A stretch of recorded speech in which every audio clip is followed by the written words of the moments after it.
शतरंज या चेस इस खिते यानी सब कॉन्टिनेंट में इजाद हुई थी।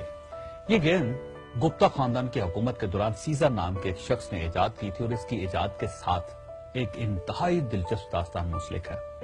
सीजा शतरंज का खेल लेकर बादशाह के पास हाजिर हुआ तो बादशाह ने खुशी के आलम में सीजा से कहा, मांगो, क्या मांगते हो? सीजा ने एक लम्हे के लिए सोचा और अर्ज किया, हजूर, चावल के चंद दाने। बादशाह ने पूछा, क्या मतलब? सीजा बोला, आप शतरंज के 64 खाने चावलों से भरते हैं, लेकिन मेरे फार्मूले के मुताबिक। बादशाह ने पूछा, यह फार्मूला क्या है?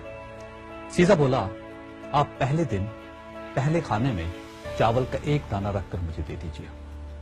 दूसरे दिन दूसरे खाने में पहले के मुकाबले में दुगने चावल यानी चावल के 2 दाने रख दीजिए। तीसरे दिन तीसरे खाने में दूसरे खाने के मुकाबले में डबल यानी 4 दाने रखते हैं और आप इसी तरह चावलों की तादाद को डबल करते चले जाएं यहां तक कि 64 खाने पूरे हो जाएं। बादशाह ने इस बेवकूफाना मुतालबे पर कहकहा लगाया और यह शर्त कबूल कर ली और यहां से ख्वातिन दुनिया की वो गेम शुरू हुई जिससे आज के दौर में माइक्रोसॉफ्ट जैसी कंपनियों ने जन्म लिया। यह बज़ाहिर एक आसान सा काम दिखाई देता है, लेकिन यह दुनिया का मुश्किल तरीन मुअम्मा था और आज 3500 साल गुजरने के बाद भी शतरंज के 64 खानों को चावलों से भरना मुमकिन नहीं। बादशाह ने पहले दिन शतरंज के पहले खाने में चावल का एक दाना रखा और उसे उठाकर सीजा को दे दिया। दूसरे दिन दूसरे खाने में चावल के 2 दाने रख दिए गए। तीसरे दिन तीसरे खाने में चावलों की तादाद 4 हो गई। चौथे रोज 8 चावल हो गए। 5वें दिन इनकी तादाद 16 हो गई। 6ठे दिन ये 32 हो गए। 7वें दिन ये 64 हो गए। 8वें दिन यानी शतरंज की पहली रो के आखिरी खाने में 128 चावल हो गए। 9वें दिन इनकी तादाद 256 हो गई। 10वें दिन ये 512 हो गए। 11वें दिन इनकी तादाद 1024 हो गई। 12वें दिन ये 2048 हो गए। 13वें दिन इनकी तादाद 4096 हो गई और 14वें दिन ये 8192 हो गए। 15वें दिन ये 16384 हो गए और 16वें दिन ये 32768 हो गए और यहां पहुंचकर शतरंज की 2 कतारें मुकम्मल हो गई और बादशाह को थोड़ा थोड़ा सा अंदाजा होने लगा कि वो मुश्किल में फंस चुका है, क्योंकि वो खुद और उसके सारे वजीर मशीर सारा दिन बैठकर चावल गिनते रहते थे।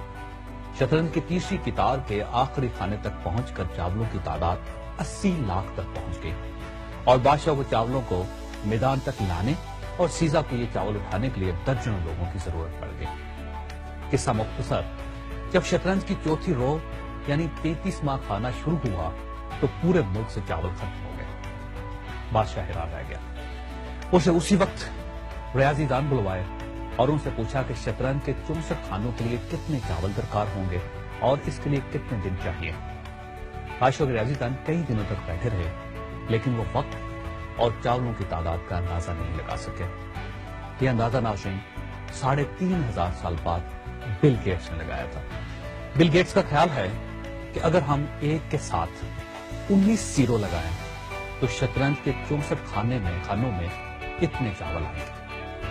बिल गेट्स का कहना है कि अगर हम एक बोरी में 1 अरब चावल भरें तो हमें चावल पूरे करने के लिए 18 अरब बोरियां दरकार होंगी और इन चावलों को गिनने, शतरंज पर रखने और उठाने के लिए 1.5 अरब साल चाहिए।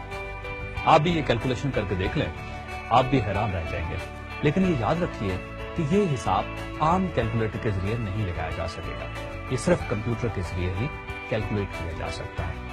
इस इशू को नाज़रीन मैनेजमेंट की जुबान में चेस बोर्ड राइज या second half of the chess board कहा जाता है। अब सवाल यह है कि शतरंज इजाद करने वाले और बादशाह को इस खौफनाक मसले में फंसाने वाले सीजा का क्या बना। यह भी एक दिलचस्प कहानी है। बादशाह ने शतरंज के मौजूद सीजा को शतरंज की चौथी रो पर पहुंचकर गिरफ्तार करवा दिया था, क्योंकि बादशाह को शतरंज के हाफ में पहुंचकर चावल पूरे करने के लिए 5.5 दिन लग गए थे। वो अगले खानों की तरफ बढ़ा तो मुल्क से चावल खत्म हो गए, जिससे बादशाह को शदीद ब्लड प्रेशर हुआ और उसने शतरंज बनाने वाले का सर कलम करने का हुक्म दे दिया और यूं शतरंज का मौजूद मारा गया। लेकिन शतरंज की सरदर्दी आज तक कायम है। शतरंज इंडिया से ईरान पहुंची, वहां से बगदाद से स्पेन और स्पेन से यूरोप चलेगी और आज पूरी दुनिया में खेली जा रही है। یہ بھی کہا جاتا ہے کہ سیاست شطرنج جیسی گیم ہے جس میں پیادے سے لے کر بادشاہ تک سارے کردار موجود ہوتے ہیں، بس ایک کردار نہیں ہوتا اور وہ کردار ہے جج۔ جی ہاں، شطرنج میں جج نہیں ہوتا لیکن سیاست میں ہوتا ہے، اور ججز کے بارے میں کہا جاتا ہے کہ یہ اگر مضبوط ہوں تو یہ قلم کی نوک سے بڑے سے بڑا قلعہ اور بڑے سے بڑا تاج اڑا دیتے ہیں، خواہ اقتدار کو کتنی ہی امیونٹی کیوں نہ حاصل ہو۔ اللہ تعالیٰ آپ اور آپ کے اہل خانہ کو انصاف کرنے اور انصاف مانگنے کی توفیق دے۔